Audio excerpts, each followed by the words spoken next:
Salut à tous et à toutes et bienvenue dans cette vidéo. Alors ici, nous allons continuer avec notre modélisation ou du moins notre processus de modélisation 2.5D des données magnétiques et gravimétriques. Et comme mentionné dans la précédente vidéo, nous allons procéder à cette modélisation en intégrant dans notre modèle ou dans notre espace de modélisation à la fois les données magnétiques et gravimétriques, en plus des données topographiques que nous allons également utiliser. Alors c'est vrai que cette série de vidéos est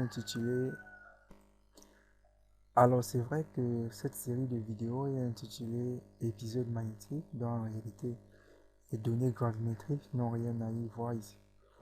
Mais que ce soit pour modéliser une courbe d'anomalie magnétique ou pour modéliser uniquement une courbe d'anomalie gravimétrique, ou alors pour modéliser euh, pour faire une modélisation en intégrant les deux courbes à la fois, l'approche de modélisation ne change pas.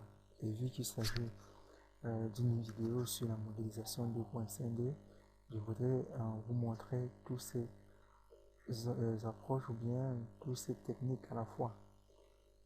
C'est pourquoi nous allons intégrer un modèle gravimétrique dans notre projet épisode magnétique créé à l'épisode 1. Mais nous n'allons pas détailler comment nous avons fait pour l'obtenir parce que une autre série de vidéos sera dédiée, n'est-ce pas, au traitement, à l'analyse et à l'interprétation des données gravimétriques où vous aurez l'occasion de voir comment traiter efficacement une base de données gravimétriques. Mais pour l'heure, nous allons nous contenter d'intégrer un profil gravimétrique à titre d'exercice. À l'épisode 11, nous avons eu à calculer une grille de données résiduelle en utilisant l'approche euh, de séparation gaussienne.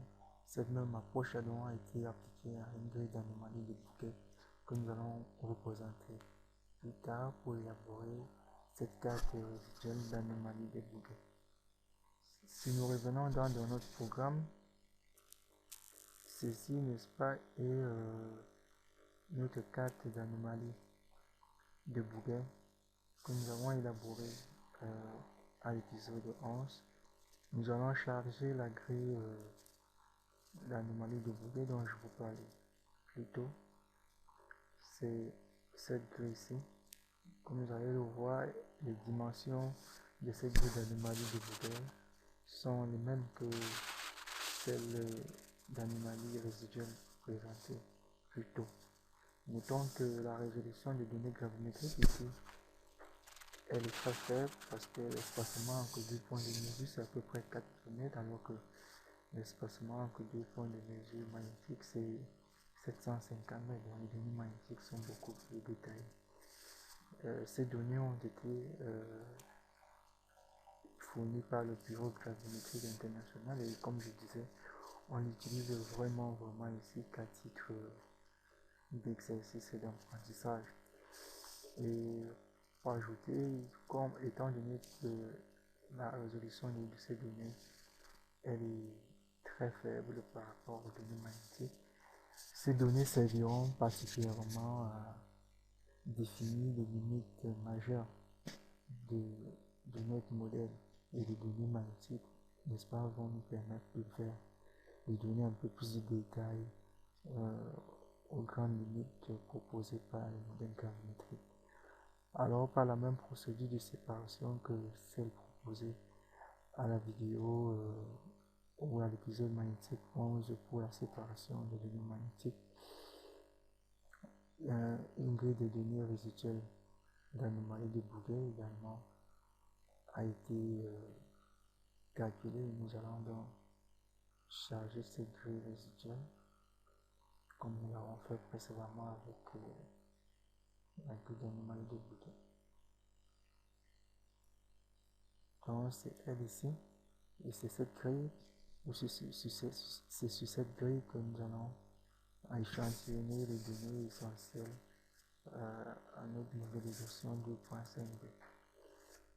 Nous allons aussi aller charger la grille de données topographique. C'est ça là. Donc c'est notre grille de données topographique ici qui va aussi être utilisée dans la modélisation. Pour cet exercice, nous allons choisir deux profils que nous allons modéliser.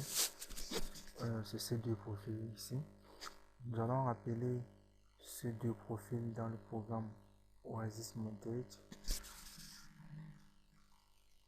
Et on va l'appeler ici.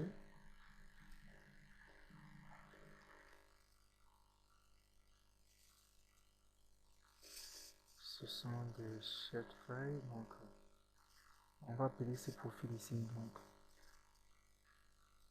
des shapefiles et on va les mettre dans une nouvelle base de données, mais on va les afficher dans la fenêtre courante pour que ces profils puissent se superposer au modèle magnétique. Voici donc les deux profils que nous allons modéliser dans la prochaine vidéo. Donc on se retrouve dans la prochaine vidéo pour le début de la modélisation. C'est la fin de cette vidéo. N'oubliez pas d'aimer cette vidéo, de vous abonner et de partager cette vidéo dans vos différents réseaux sociaux.